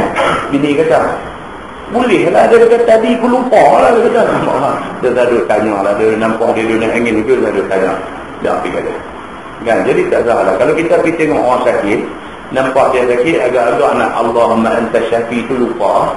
Terus aku mohon orang pergi. Bismillah begitu lagi. Bismillahirrahmanirrahim. Pegang diri dia sikit. Doakan semua. Bisik di telinga dia. Nampak sihat dah ni. Kata betul nak. Mudah-mudahan Allah berkisah. Karena kita tunduk di belakang Allah. Cantik. Tak payah murung kepada aku. Hari ini yang disuruh oleh Nabi SAW.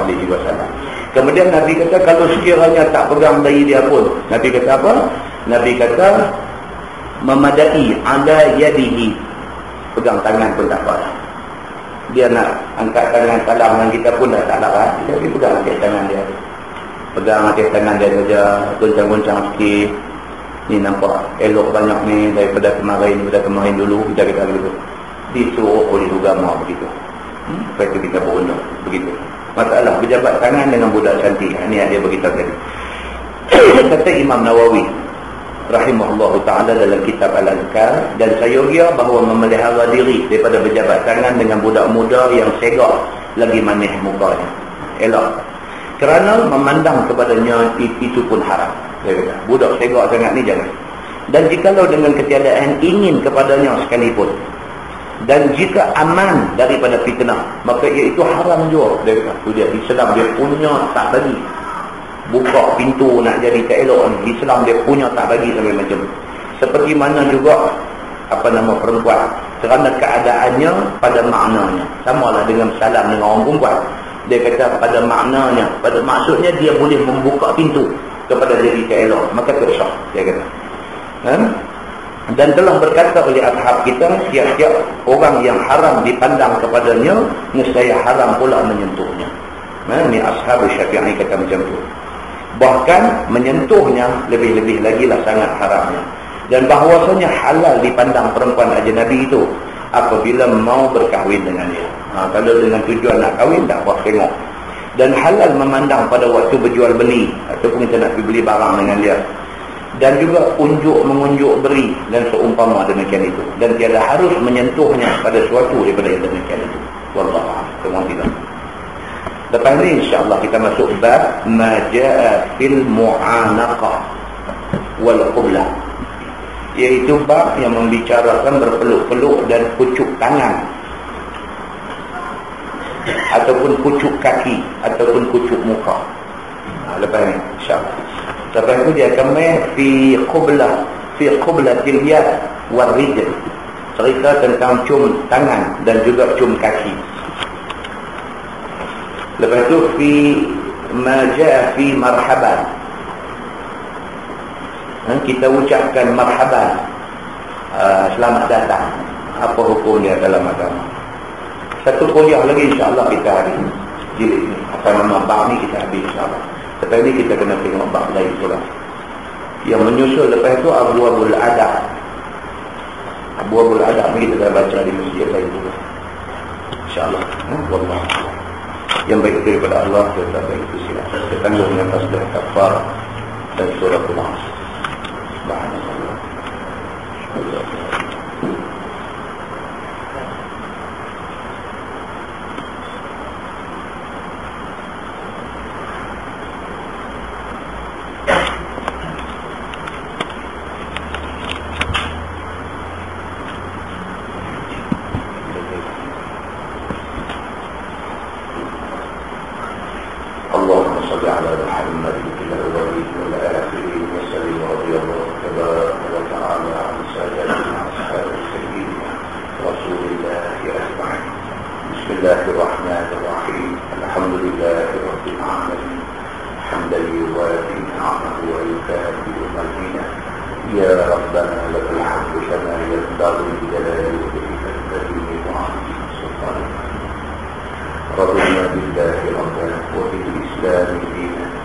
وبمحمد نبيا ورسولا.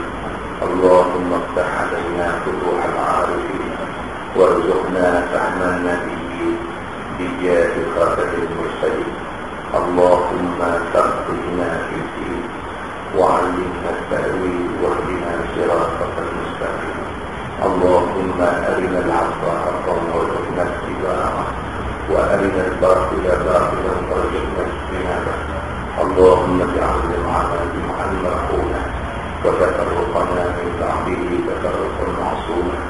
وصلى الله على محمد وعلى آله وصحبه وسلم والحمد لله رب العالمين. السلام عليكم.